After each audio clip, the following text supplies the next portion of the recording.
দিল্লির যন্তর মন্তরে টানা ৩৬ দিন ঐতিহাসিক নিট নিয়ে আন্দোলন এবং সেই আন্দোলনের প্রধান দাবি ছিল যে দেশের কেন্দ্রীয় শিক্ষামন্ত্রী ধর্মেন্দ্র প্রধানের পদত্যাগ দাবি চাওয়া এবং সেটা কিন্তু সফলতা পেয়েছে ককরোচ জনতা পার্টি। লক্ষ্য করা গেছিল যে ২৫শে জুলাই ধর্মেন্দ্র প্রধান তিনি পদ থেকে পদত্যাগ করেছেন।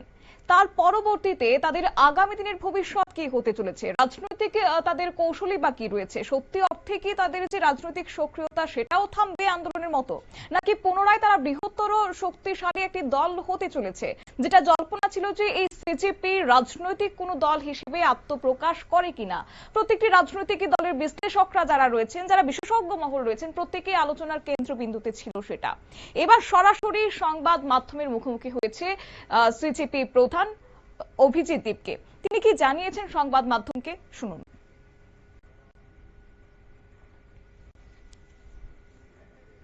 नहीं, देखिए इसमें दो चीजें हैं। जैसे कि अभी अभी क्या हो रखा है, चाहे पॉलिटिकल सिस्टम हो, चाहे जुडिशरी हो, चाहे मीडिया हो, चाहे इलेक्शन कमीशन हो, इन सभी इंस्टीट्यूशन से जनता का भरोसा उठ चुका है, पूरी तरह उठ चुका है। और जो हमारे मूवमेंट को सपोर्ट मिला था वो सिर्फ एजुकेशन तक लिमिटेड नहीं रहा था। जैसे जैसे आंदोलन बढ़ा, वो इन सारे इंस्टीट्यूशन के ऊपर जो भरोसा कम हुआ है जनता का, वो गुस्सा दिख रहा था। जंतर मंतर पर दिख रहा था, मुंबई में दिख रहा था, बंगाल में दिख रहा था, चेन्नई में दिख रहा था, देश भर में दिख रहा था। तो इसलिए हमें लगता है इन सारे इंस्टीट्यूशंस में अकाउंटेबिलिटी वापस लाने के लिए और कहीं ना कहीं इन इंस्टीट्यूशंस को वापस से न्यूट्रलिटी वापस लाने के लिए एक पब्लिक मूवमेंट की जरूरत है, एक पब्लिक प्रेशर की जरूरत है। और पॉलिटिकल पार्टी जो मुझे आज लगता है कि आज जो पॉलिटिकल सिस्टम का जो सिचुएशन वो बहुत ही खराब है। सुबह लोग किसी को चुनते हैं, शाम को किसी और की सरकार बन जाती है। सुबह एमएलए एमपी वो एक पार्टी का चुनते हैं, शाम तक वो किसी और पार्टी में होता है। और जब वो ना हो तो वो डिलीट हो जाते हैं, और अगर वो भी ना हो तो क्या हो जाता है, अपना जितना भी पार्टियां है उसको तोड़ा जाता है, ईडी सीबीआई भेजकर। तो ऐसे सिचुएशन में जनता जो है वो त्रस्त हो चुकी है इन सारी चीजों से। इसलिए हमारी पब्लिक मूवमेंट को इसलिए सपोर्ट मिला क्योंकि सारे लोगों ने अपनी आइडियोलॉजीज के ऊपर उठकर, पॉलिटिकल पार्टीज के ऊपर उठकर एक साथ आए।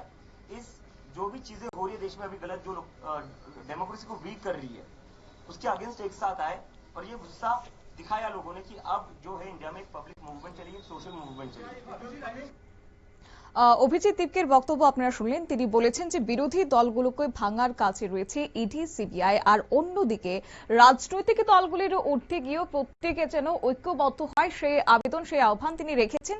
ইতিমধ্যেই কিন্তু সিজেপির যে ভবিষ্যৎ ভূমিকা নিয়ে রাজনীতিতে, জাতীয় রাজনীতিতে বিশেষ করে চর্চা শুরু হয়ে গেছে। তবে সংগঠনের নেতৃত্বের বক্তব্য হচ্ছে যে এখনই নির্বাচনী রাজনীতিতে নামার কোন রকমের সিদ্ধান্ত নেই, বরং আন্দোলনের পরবর্তী দিশা এবং ভবিষ্যৎ কর্মসূচি নিয়ে তারা গুরুত্বপূর্ণ ভাবনা চিন্তা করছেন।